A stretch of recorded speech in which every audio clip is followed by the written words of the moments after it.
Are skinny jeans dangerous to your health?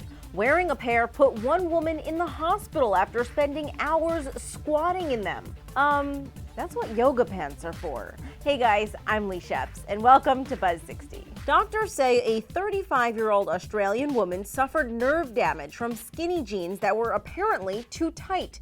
According to a report published in the Journal of Neurology, Neurosurgery, and Psychiatry, she was helping a relative move and spent hours squatting while emptying cupboards. As she walked home that night, her feet became numb and she fell.